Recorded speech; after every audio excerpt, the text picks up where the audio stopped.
On May 31, 1889, rain fell over western Pennsylvania with the steady weight of a warning that almost no one could translate in time. Above the industrial city of Johnstown, an old reservoir strained behind the South Fork Dam.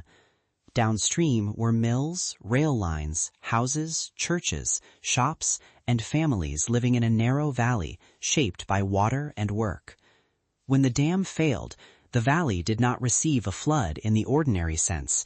It received a moving wall of wreckage, trees, rail cars, buildings, mud, and water, powerful enough to erase streets in minutes.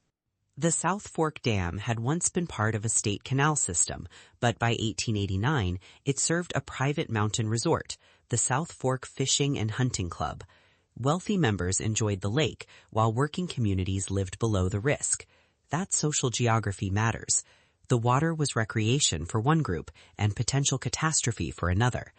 Disasters often reveal who benefits from infrastructure, who maintains it, who inspects it, and who sleeps beneath it without real power to demand answers.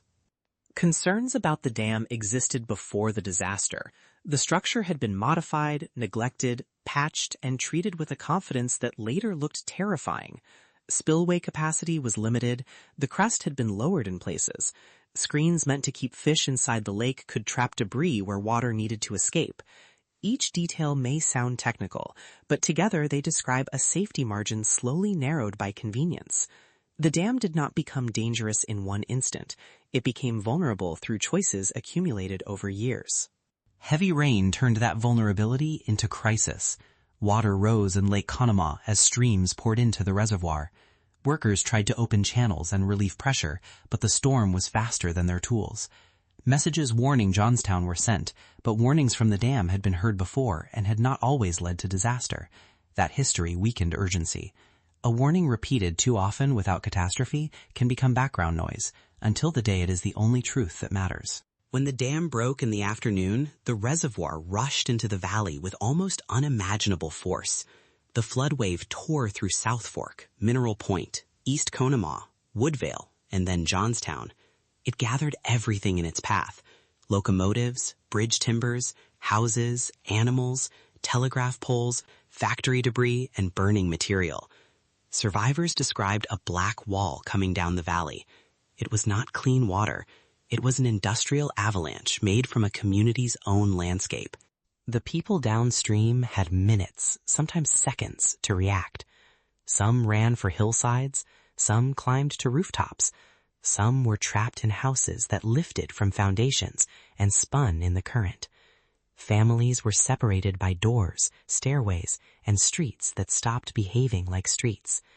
The valley concentrated the flood, and the speed made ordinary judgment nearly useless. A person could see danger and still have no path to safety. That helplessness is central to the story.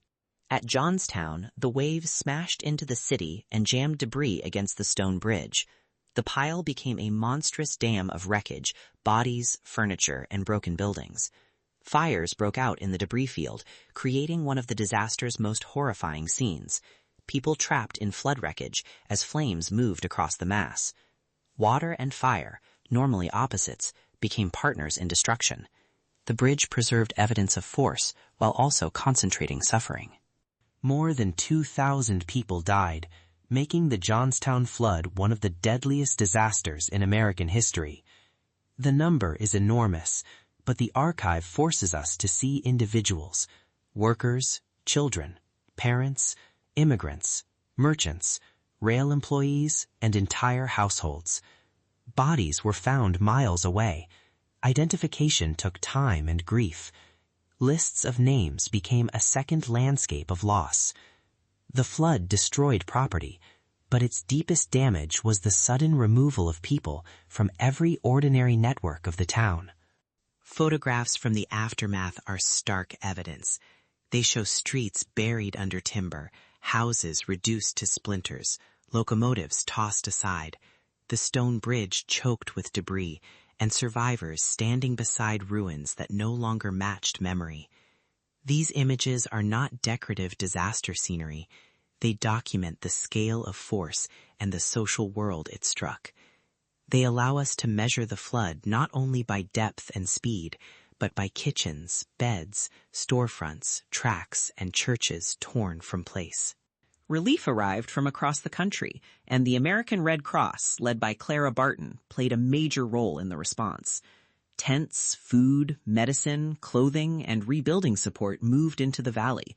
The relief effort became part of the history of organized disaster response in the United States. But relief should never be allowed to soften responsibility. Charity can help survivors endure aftermath.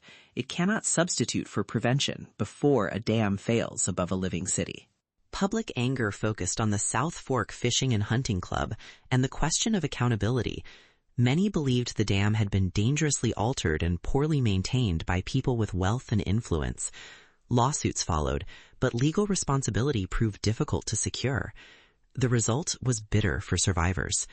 The flood became a lesson in how technical failure, class power, and legal systems can interact so that devastation is visible while accountability remains frustratingly out of reach.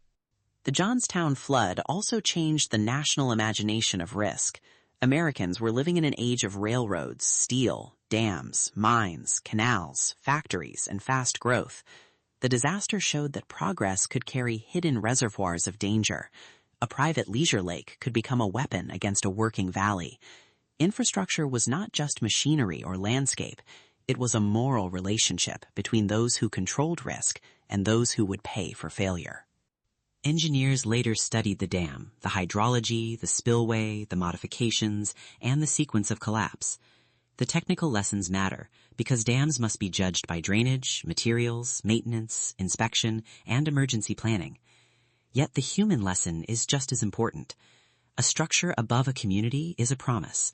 If owners, inspectors, or authorities treat that promise casually, the people below become unwilling participants in an experiment they never approved. Johnstown rebuilt, but rebuilding did not erase the valley's memory. The city continued to face floods in later decades, proving that geography and industrial settlement remained intertwined. Memorials, museums, and preserved sites now help visitors understand the 1889 catastrophe. But memory can become too tidy if it turns the flood into a single dramatic wave. The deeper story is a chain of decisions before the rain, a hierarchy of risk before the break, and a long aftermath after the headlines moved on. The disaster asks a modern question with uncomfortable clarity. Who is allowed to decide that a risk is acceptable when the consequences will fall on someone else? That question applies to dams, levees, chemical plants, mines, pipelines, bridges, and data centers as much as it did to a 19th century reservoir. The Johnstown flood is old, but the pattern is not old. Benefit and danger are still separated by money, geography, and political voice. Standing in the valley today, it is difficult to imagine the speed of the water because ordinary streets have returned. That is why the archive matters. Photographs, survivor accounts, engineering reports, and lists of the dead keep the event from becoming abstract. They show a city before and after confidence failed. They remind us that disaster memory is not only mourning. It is a demand that visible warnings be acted on before they become ruins. The Johnstown flood endures because it is more than a natural disaster. Rain triggered it, but human decisions shaped its power. A weakened dam, limited spillway, private control, ignored warnings, and a crowded valley aligned in one terrible afternoon. The result was not fate. It was a preventable catastrophe moving at the speed of water. The lesson remains severe. When risk is stored above people, maintenance is not optional, warning is not theater, and accountability must arrive before the flood.